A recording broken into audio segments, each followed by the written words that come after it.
G'day everybody, welcome to a special edition of the Inside Swoop. Thanks to Jim Beam. I'm joined by Shannon, Hurn, Luke Shuey, Naitanui, legends of the football club. Hello boys, how are we? Good mate. Hey mate. Now, emotions, how are we all feeling after all retiring in the last 3 weeks? Bunga, you can start. Age before beauty. Yeah, correct. Well, I reckon it was a big... I didn't think it would be emotionally as draining as what it was, so for a couple of days afterwards. So still telling the boys and everyone, still comfortable doing that because I made the decision earlier. But a couple of days post, yeah, emotionally was pretty draining. Yeah. Boots? Yeah, well, my probably week and a half, 2 weeks after the Carlton game when I hurt my hammy was filled with trying to make a decision whether to go around or not. I think deep down I probably knew I wanted to pull the pin, so I was sort of trying to persuade myself to go around again, and that was hard to do. So that was, as Bung said, that was very draining. And then once I'd committed to the decision, it was about just trying to get it out of the way with as quick as possible. What about you, Nick? You haven't been on the park this year, but... Yeah, probably a bit similar to Boots. I got another year under next year, and he obviously got offered another year, as he says. But yeah, making that decision was pretty tough, but I sort of knew for a couple of weeks now that I wanted to do it, and yeah, I felt that this was the right time to do it. Have you all seen each other's speeches? Saw him live. Yeah. So who was the best? Who was the worst? Who was at the waterworks? Well, out of all of us, I probably would have been paying the least odds, but I was okay. Nick got probably the most laughs. My inside word was Nick's was the best. I've been told Nick's was the best. Well, he had longer to prepare. Yeah, I got to watch two before me, so I knew what to do and what to say, so I was a bit luckier. But I think after a number of years, you learn what you need to say, who you need to thank, and what not to do. Like, there's been some good ones, there's been some funny ones over the years. I remember Paddy Brophy, the Irishman, he got down, and you would have been there, he crouched down and was in tears like this, like he was Conor McGregor for a while, but... Nick reckons there wasn't a dry eye in the auditorium. I said, it's because everyone was asleep. Well, it's all his jokes. Your jokes are pretty good, actually. I got a bit worried. I thought people didn't take me serious after that. I thought, this guy, he's happy to retire, like, you know what I mean? But got it out of the way. So, Bunga and Boots, you've both got a game to go. You're going to try and play a farewell game. Given you all get through that, out of the three of you, who's most likely to pull the boots back on again? Who's going to be the first to do that? Or are all of you done? I'm done. I can't even walk, so I don't have a chance. I reckon you've got a game in you, Shannon. I'm keen. I'm keen to play a couple of local games with some old mates. Really? JK, wouldn't mind getting the boots on with yourself at some stage. And yeah, I'll get the bug back pretty quick, I think. That's someone chasing the cashy right there. He's heard how much money you can make doing those little sportsmen. So Bootsy first, second, no chance. I'll come watch you boys. You can goal umpire. You can goal umpire something. David Rowan. I do, yeah, I do right. The Fijians, it's in the blood. Yeah.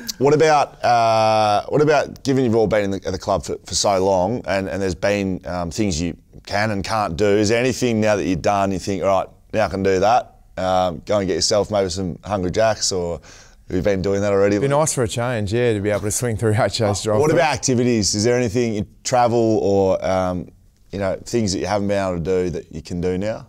Anything jump off the page? I think day-to-day stuff, really simple stuff, but like gardening around the house and some of the things you want to do with your kids that you actually put off because you're worried about pinging a calf or gardening, mate. What are you doing in the garden? Mate, I lifted 20 limestone blocks last year. I couldn't move for about 2 weeks. Little things like that, I think I'll be able to do. Yeah, I reckon it's more when the season starts. I reckon, there's events on, or like the fishing and that stuff to get away. So I reckon it'll be more that March, April, May, where the things you haven't been able to do because you're playing. So pre-season normally you can get away and do a few things, but I reckon it'll be around about then. Yeah, I'm with you. I reckon get into the summer somewhere, escaping the winter in Perth at times, and you see all your mates in Europe over summer. We actually can do that now. The winter in Perth, it's still 20 degrees, mate. No, it's cold, mate. It's no Mykonos, mate. Nick, do you remember your first day or week at the club? I do. It was a up and down experience for me. Yeah, I don't know if everyone knows this, but I had fun, but I actually got stitched up as well by some past players. Michael Embley, he was no longer on the list. He got delisted and obviously took one of his spots a couple of years after. But he sent a text message out and told everyone, or told all the rucks, it was a big ruck meeting at the movies. So Coxie, CB, Will Sullivan, myself, come down, welcome Nick Nat. So I went to the movies was getting these texts, yeah, mate, we're running late. All us boys were coming from a ruck vision thing, whatever. Buy the popcorn, buy a ticket. So I'm sitting there waiting for them, and they never rocked up. And, and the number that I had saved was Mark Seavey, so I thought it was Seebs doing it the whole time. And then I sat in the spa the next day at training with Seebs, and he didn't say a word to me, and I was thinking, I want to knock this guy out. Like, what's he done to me? And I found out later on that it was Michael Embley that had stitched me up. So yeah, it wasn't a pleasant first couple of days at the club. That's very good. Bunga, you remember? It's a long time ago now, mate. Yeah, it was. No, not really. I can remember, like, the first day I was down at Claremont, the training down at Claremont Oval. So I come from the airport, Serge, Ian Miller picked me up. We went there, the boys were training. I reckon Woosha, between drills, Woosha called everyone in and then called me over, and I thought I was pretty cool with a couple of ripped jeans and polo on, and that was pretty intimidating, meeting all the, all the heroes that you see playing TV. So that's one of my main memories. Yeah, right. Yeah. Boots? I remember walking in the door for the first time, literally, and was just inundated with Woosha, Scott Burns, Pritter, Lynchy, shaking hands and just feeling so overawed. I remember going for lunch on my first day with Butsy, and we went to Subway in Leederville, which is 2 minutes from Subi. And I reckon a couple of days later, I've jumped in my car to go get some Subway on my own. I thought, I'll remember how to get there. And I reckon I ended up in bloody nearly Midland because I got lost and didn't know my way back. So I'm on I had the old Navmans that used to stick to your windscreen before Google Maps. So I was in a strife there. I got ahead of myself, but yeah, a bit of a whirlwind that first month at the club. Don't remember a whole lot. What about taking you all the way back to the draft? So you're a Victorian. Were you set on staying in Victoria? Were you happy to leave? Apparently, I'm told, 11 clubs, Victorian clubs, went past you at the draft. Yeah, well, I went pick 18, so every club passed me.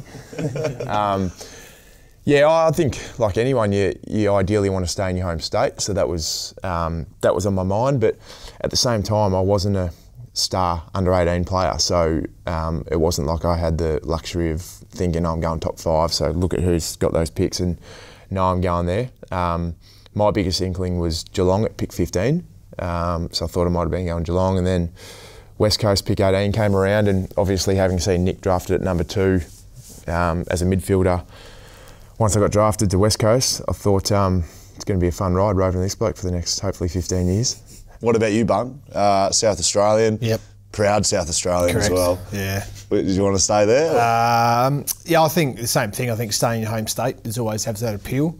I don't reckon they used to go for the draft either. I reckon it just started maybe a couple of years after. So I was December 05 drafted.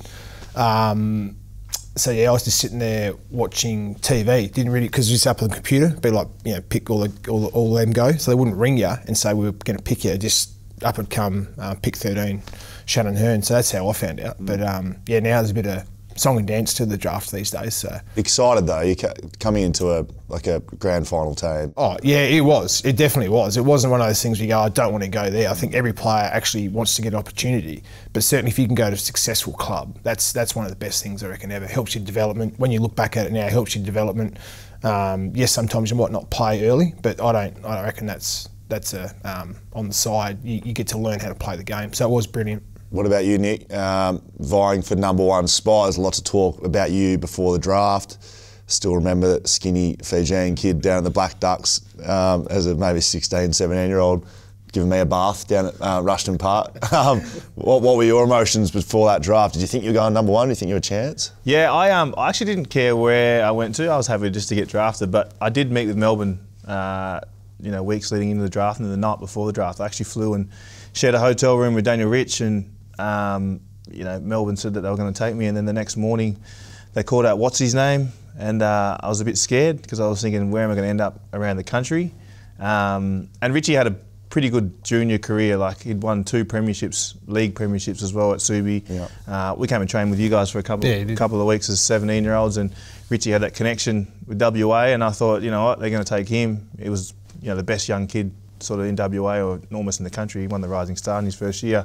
So I thought they were going to take him, and yeah, lucky enough, Woosha called up my name, and I was over the moon because I got to stay home. I'm pretty close to family, as you know, and Woosha told me I'm going to have the #9, and there was, I remember the whole week or so, or two days in Melbourne after the draft, you know, speaking about what it's going to be like wearing the 9, being in WA, all the pressure.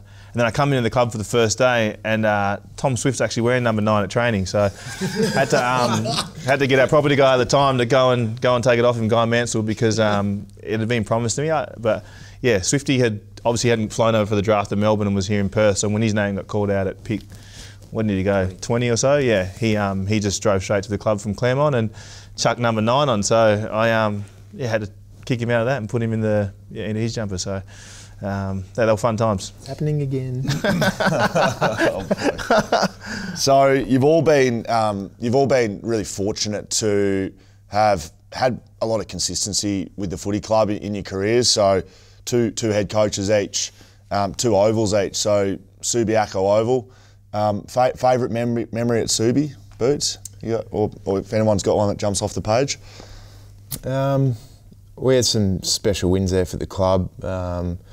Nick won one after the siren for us. Won a big final against Hawthorn at home in 2015. Being able to play in the last game at Subi was special. That was a great win. We beat Adelaide, who were top of the ladder. Needed to win by X amount to make finals, and we just got there. So games like that, I don't think you forget. They're the ones you cherish when you look back. Yeah, you're right. They were all good games, weren't they? Playing night games there were awesome, like those twilight games.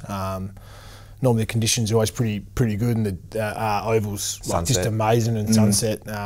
And what to get 42 or 43,000 could get. So, but it felt like there was 60 or 70. So.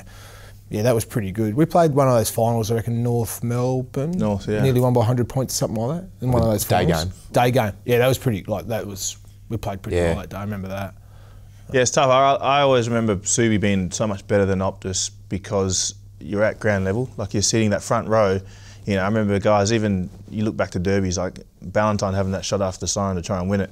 He's standing right in the fence, and you've got West Coast supporters hanging over that can touch you. Whereas at Optus, they're almost a level higher than you, so you're not really amongst it as much. So they're both 2 different places, but I found Subi was, felt like you were in and amongst the crowd when you were playing, so you could celebrate with them. You could, they can put you off, but also, they're there all the time. Bit like you just kick the goal and run straight to the crowd, bunch of your teammates. But that's all right. What about the club rooms, like the warm-up room downstairs and the actual locker room? And well, the locker room was the best. Like pretty close and tight. So like you almost, if everyone sat in there, you almost couldn't sit in there. It changed a couple of times while you were there. Yeah, it did. Yeah, it did. I reckon it's like a real narrow, almost like U shape. So it was basically 2 of you could walk down, and that was about it. And then I reckon it went to a little bit bigger, and then we got a different weights room and recovery room. But yeah, it changed. But that was awesome. Like because you train there, and then the game was there as well, pre-game. So it always felt like it felt real comfortable, always being there all the time, and it always felt like there was more people around. So I don't know if it's... Maybe because it's smaller, more condensed, I don't know. Maybe, yeah. Well, I've always got taken away by silly things, but the roof in the warm-up area, as you remember, all the footy marks on the roof, and I used to think, why, like, how are so many marks up there? But then you see guys like Ryan Davis and that down there just booting the footy and trying to put their stamp on the ceiling, but I don't know if anyone ever got a photo of that ceiling, because it was always covered in like... Would have been 25 years of football. Football's hitting it, so that was always something I always looked up to. Yeah, all the Gatorade afterwards, like they'd just be sticky for like the whole week. So you just miss that area when you do the warm-ups. Don't forget Scotty Lysett's first opportunity to play for the club, playing a NAB Cup game, and he was so excited. I think he flew the family over. There was a marking bag set up, attached to the wall in the warm-up room, and he's jacked up like you wouldn't believe. He's gone football. There was hanging football. Yeah, that's right. So you could practice your hangers on the marking bag, and he's gone up and he's taken one. And he's come down. There was a loose footy, and he's nearly broken his ankle on the footy and didn't end up playing. What a terrible idea that was. Like, hanging gearbox. No, it was a ruckman. A gearbox. There's not enough oxygen up there for them to think clearly, mate. What about the 2 coaches, John Worsfold, Adam Simpson? I know a couple of you at least thinking about going into coaching post footy. What do you take out of both those blokes from a coaching perspective? Well, I reckon we're all fortunate for different reasons. My time at the club, I came when obviously Woosh was here, but just helped me develop the mental tools to be able to equip myself with what I needed to understand what's required through the week to perform, and he taught me a lot about resilience and the mindset you need to be at your best. And then when I got to early 20s, 23, 24, when I was ready to try and take my footy to another level, Simo came in and is a fantastic educator, so taught me a lot about the intricacies of the game and leadership, and probably helped me develop into a better player than what I definitely would have been if I had have just tried to do it on my own. Mm. Yeah, Woosh's coaching style was more about the behaviours and standards and doing the best you can and playing for your teammates. And I reckon when I say that suited me, that's where I'd come from. So he was brilliant in that sense, and I reckon that gives you really good grounding. As much as sometimes as a player you want a bit more. Woosha certainly gave support. He gave, but you want more support. Woosha was very good in no, these are the behaviours. This is what you need to be a successful player and a successful team. So I reckon that really helped me and the blokes that we had, and then that helped us probably through the great footy we played when Simo then came along. And as Bootsy spoke about, Simo's understanding of the game was pretty good, and he managed to be able to add that finishing touch to it. Yeah. Do you think that there was exactly a bit of progression? Yeah, I think so. Like they've always said, just probably footy smarts and thinking about your footy probably came from Simo, and Woosha, as you know, was the tough stuff and just the ruthless mentality and being resilient with times. It was awesome. What about post footy, boys? Bunga, we'll start with you. Yep. What are you thinking? I mean, fishing, farming, shearing. That's it. All of those things. I just have a little bit of a spell just at the moment, but I think coaching still interests me. Yeah, for sure. I think we all. Been fortunate enough to be in the game for so long and have a lot of knowledge, and we can pass it on in different ways, through the midfield, down back. Bootsy understands how to go about it in big games, so I think we can pass a lot on. So coaching interests me, but I'll look at doing some other bits and pieces in agriculture, maybe a couple of business opportunities next year. WA, SA? That's right. I think at some stage I'll go back on the farm because I really enjoyed that upbringing. But I reckon I'll just hang around WA for the short term. Nick, apparently you've always said you'd shave those dreads off for charity, mate, but then you've retired and you're walking away from the club. We're going to get them off at any stage, or that's? I reckon they'll fall off at some stage. Welcome to one of Bugger's club. He's not far behind. Oh, pushing back, but nah, maybe one day. Maybe one day. No. Okay. And what about you, Boots? You've had towards the back end of your career, it's been well publicised, some soft tissues and hamstrings and all that sort of stuff. What are some of the stuff that you used to? Is there anything? What's the weirdest thing you've tried to do to get your body right? Is it? I know you got a sauna in there. You got. Yeah, I've done a bit. Sanctuary Cove blend. Yeah, no, I put a lot of effort in to try and get right. I purchased a sauna, a little DIY ice bath at the Uber Eats. Sponsored. Yeah, Revive. Purchase, mate. Sponsored.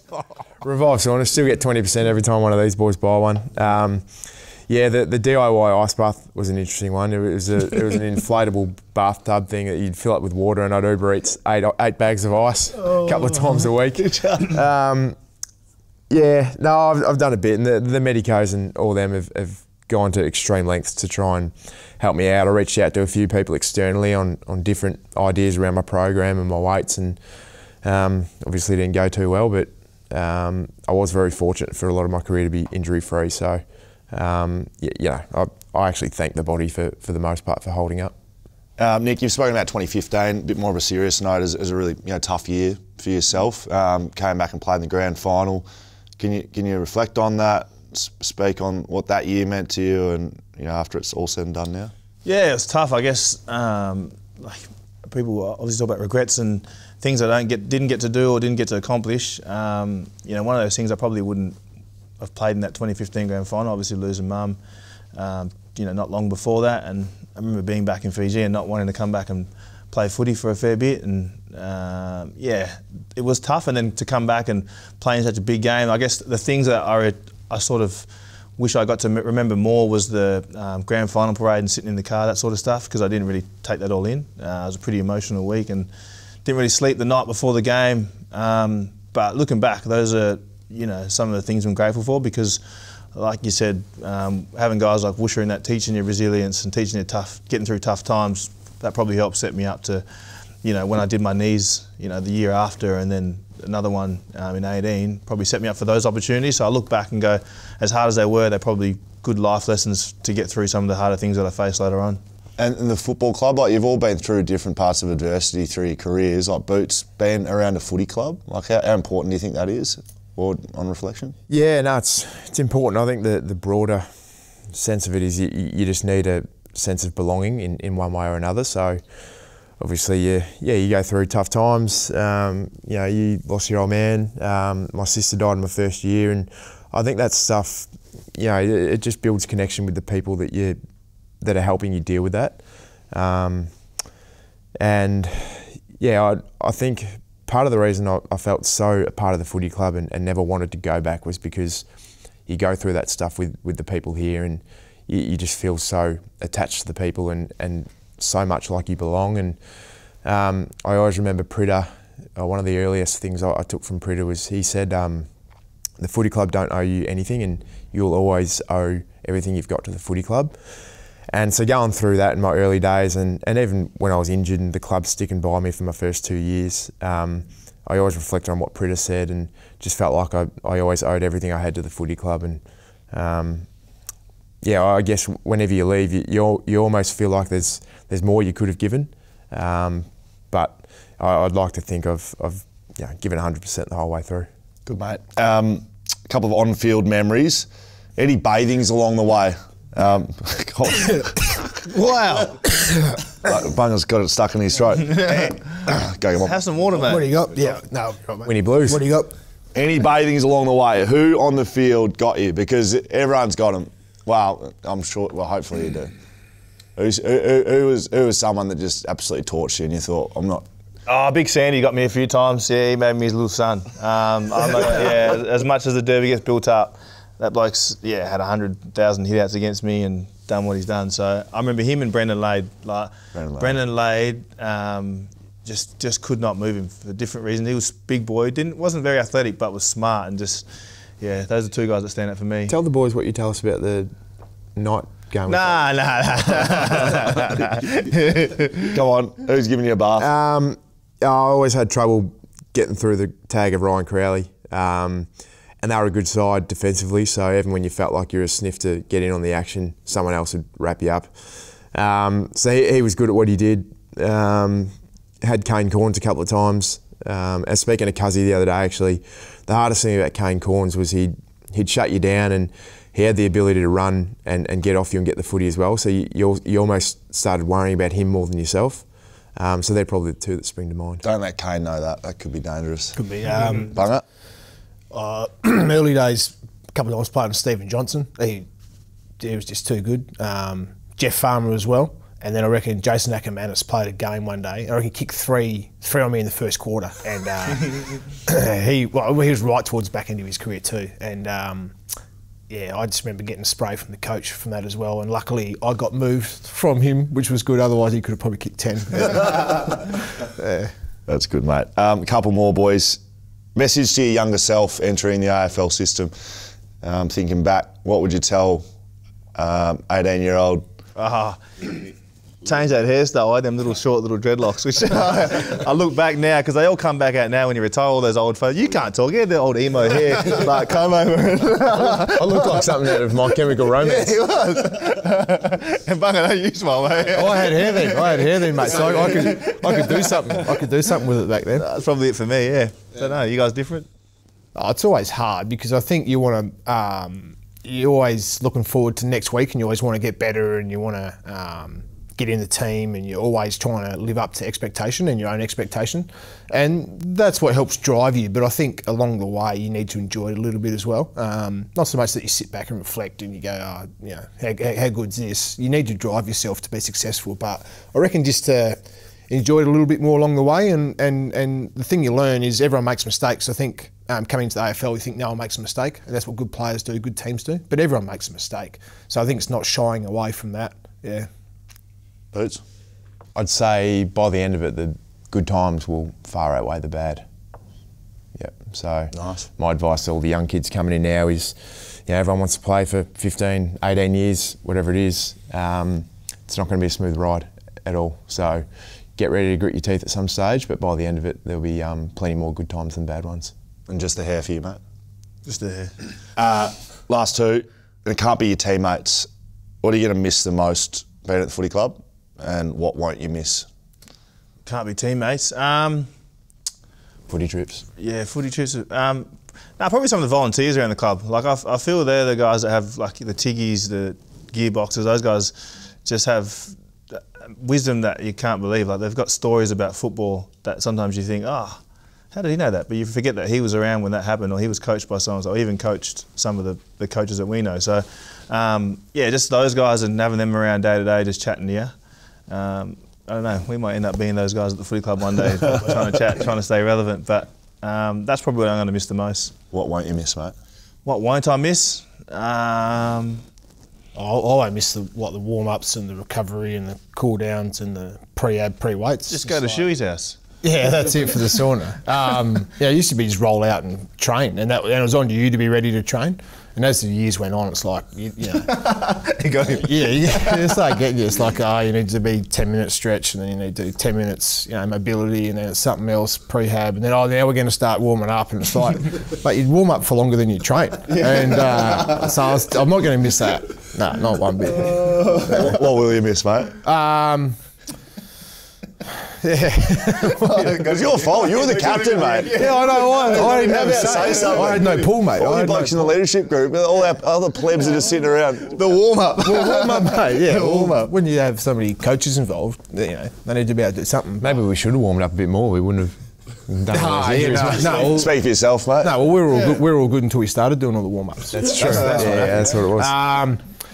I think, the stuff you do during the week and then game day, going out and I know it's part of playing with your teammates, but the actual playing and competing, and then the laughter and the enjoyment, and sometimes the sadness after the game. Mm-hmm.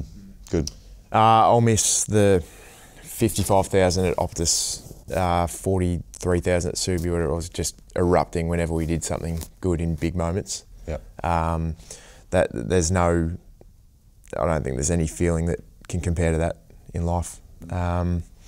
And I won't miss, the body being sore after games, particularly the last few years. My missus sprayed me one night because I went to get out of bed overnight after a game to go take a leak, and it would have taken me a minute to get from laying in bed to my feet, and I was like holding onto the chest of drawers and knocking my alarm clock off, and knocked a drink bottle over, and I'm on my knees, I'm getting up, and she's going, "What are you doing? You've woken me up," and I'm making this ruckus, and I'm looking forward to just being able to go take a piss overnight without being sore, to be honest.